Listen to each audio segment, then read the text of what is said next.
Hello అందరికీ. Welcome back to my channel.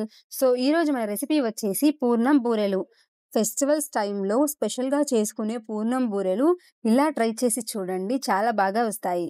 ముందుగా ఒక బౌల్ తీసుకొని దాంట్లోకి 2 కప్పుల బియ్యాన్ని తీసుకోవాలి.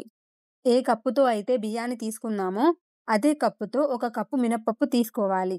ఇప్పుడు ఇలా మంచిగా మిక్స్ చేసుకొని వీటిని 2 సార్లు మంచిగా వాష్ చేసుకొని దాంట్లో తగినంత వాటర్ పోసుకొని ఒక 3-4 అవర్స్ నానబెట్టుకోవాలి. ఇప్పుడు మిక్సీ జార్ తీసుకొని దాంట్లోకి మనం ముందుగా నానబెట్టుకున్న బియ్యాన్ని ఇంకా మినపప్పుని వేసుకొని మెత్తగా గ్రైండ్ చేసుకోవాలి. చూడండి, పిండి అనేది ఈ కన్సిస్టెన్సీలో ఉంచుకోవాలి. ఇప్పుడు గ్రైండ్ చేసి పెట్టుకున్న బ్యాటర్‌ని ఒక 3-4 అవర్స్ అలాగే ఉంచాలి. అప్పుడే కొంచెం పులిసిన టేస్ట్ వచ్చి పూర్ణం బూరెలు చాలా టేస్టీగా వస్తాయి.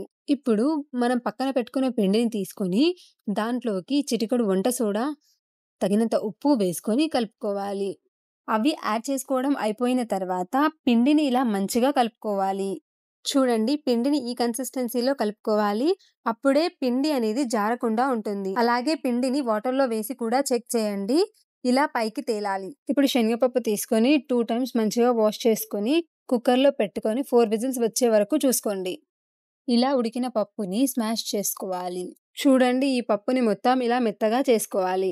ఇలా మెత్తగా చేసి పెట్టుకున్న పప్పులో మీకు స్వీట్‌నెస్‌కి తగ్గట్టు బెల్లాన్ని యాడ్ చేసుకోండి. ఒకసారి మంచిగా మిక్స్ చేసుకొని స్టవ్ ఆన్ చేసి మంటని మీడియం ఫ్లేమ్‌లో పెట్టుకొని ఇలా బెల్లం మొత్తం కరిగేదాకా కలుపుతూనే ఉండాలి. చూడండి, బెల్లం మొత్తం కొంచెం కొంచెంగా ఇలా కరుగుతూనే ఉంటుంది.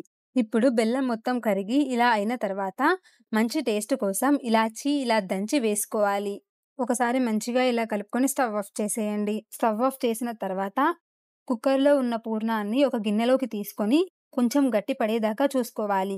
ఇలా కొంచెం కొంచెంగా తీసుకొని రౌండ్‌గా చిన్న చిన్న బాల్స్ చేసుకోవాలి. అన్నీ అలానే చేసుకొని పక్కన పెట్టుకోవాలి.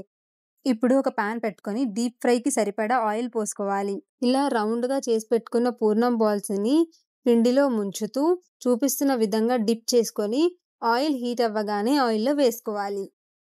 సేమ్ అన్నీ అలానే రిపీట్ చేస్తూ వేసుకోవాలి. ఇలా అన్నీ వేసుకోవడం అయిపోయిన తర్వాత ఇప్పుడు మంటని మీడియం ఫ్లేమ్‌లో పెట్టుకొని అటు ఇటు తిప్పుతూ గోల్డెన్ కలర్ వచ్చే వరకు ఫ్రై చేసుకోవాలి.